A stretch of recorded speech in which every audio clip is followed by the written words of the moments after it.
Hi guys, welcome to Office Blokes Reacts. I'm Office Bloke Dave. I'm Office Bloke Mike. I'm Office Bloke Daz. Flexibly with the Office Blokes. A couple of other YouTube channels. We've got a Patreon channel. That's true. Very true. Social media, all that good stuff. Some nice merch, which Office Bloke Mike is modelling right now. Link in the description. It'll take you everywhere you need to go. We do massively appreciate the support. Helps us keep churning it out, doesn't it? It's very, very hot in parts of the USA at the moment. And I know a lot of our listeners are in the USA and going through some tough times over there. Yeah, it's pretty bad, isn't it? Yeah. Really bad. So in that case, buy it now, but don't buy it now for winter. Yeah, don't buy hoodies. T-shirts the way forward. We do T-shirts as well. Yep. Yeah. Yeah, fair enough. Right, how it's made. We did bourbon the other day. Yeah. Gone down pretty well. Yeah. Made me thirsty. As the drink does. But now the Euros have finished with being good, aren't we? I have to be, I think. Putting out to make chocolate on isn't going a healthy route though, is it? The only way for me to be good is no crisps, no chocolate, no snacks. I have to cut it out entirely. Bit of exercise. Yeah. Yeah, that's all you can do. Anyway, enough about me being fat. Milk chocolate from scratch, how it's made. Should we get into it? Yeah.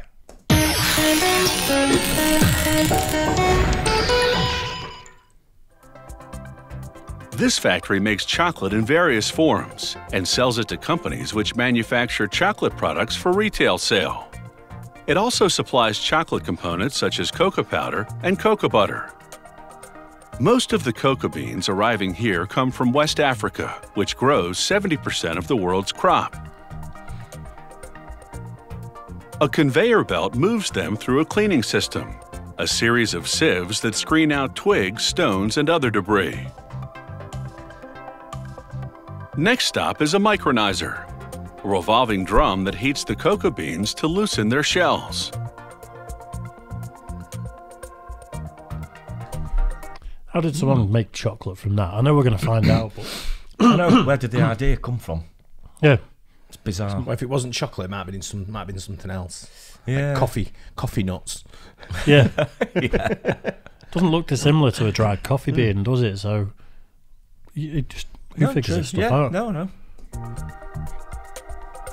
Then they enter a shell removing machine called a winnower. Inside, successive rakes drag the beans across screens, pulling off large pieces of shell. Then, a vacuum sucks away the remaining smaller pieces. Removing the shell exposes the inside of the cocoa bean, which is called the nib. The factory will roast the nibs to develop their flavor.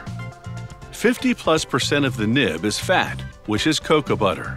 To make chocolate, they'll combine processed nibs, cocoa butter, and sugar, along with milk powder if they're making milk chocolate. First, the factory processes the nibs by grinding them.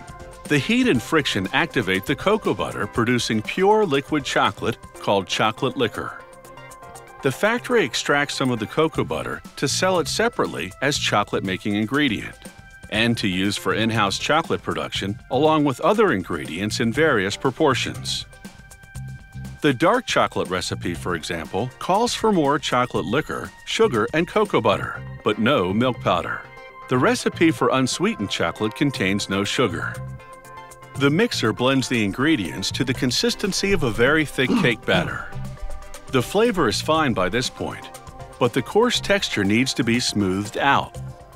So the chocolate moves to a refining machine, passing between a set of 5 rollers that reduce the particle size, so much so that within just minutes, the chocolate leaves the refiner as a fine, dry powder.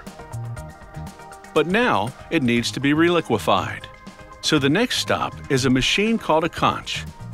I had no idea it was this complicated to make chocolate. I thought it'd mix a few bits up, Bob Shanty.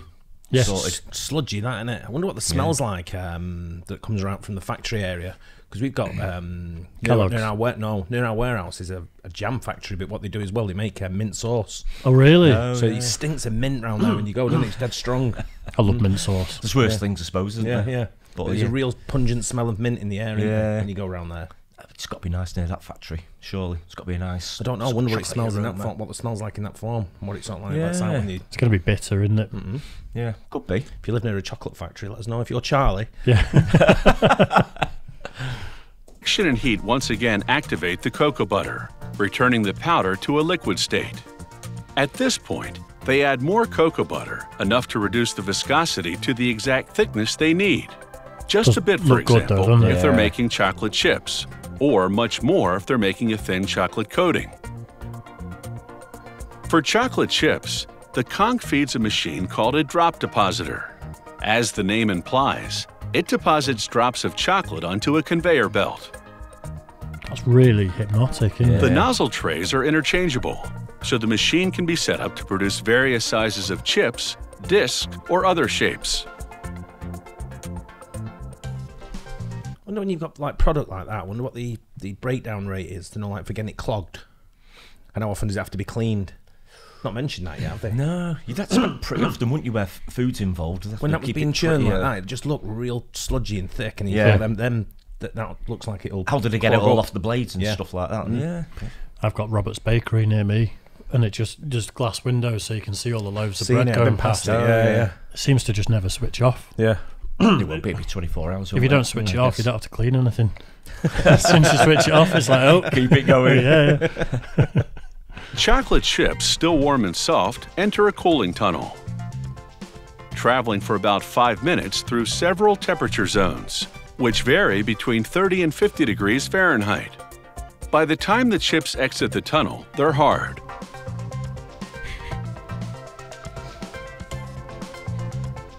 A conveyor belt then takes them through a metal detector, a standard food safety precaution. The factory also produces 10-pound bulk format chocolate bars. A depositor fills bar-shaped plastic molds. The conveyor transfers them to an elevator system, which moves through a cold room for about 2 hours. You say 10 pounds? This constant motion ensures optimal air circulation, helping the cooling process. He alluded to that at the beginning. I think he said something about them selling £10 bars to other manufacturers who melted it down and made their own chocolate. Right. Interesting. Who knew? That's absolutely crazy. I love that. I love them videos, mate. They're Really interesting, aren't they? Yeah, really like interesting. you say, the machines, when they're doing the deposits of the chocolate like that, you can watch it all day, couldn't you? It's hypnotic. Yeah.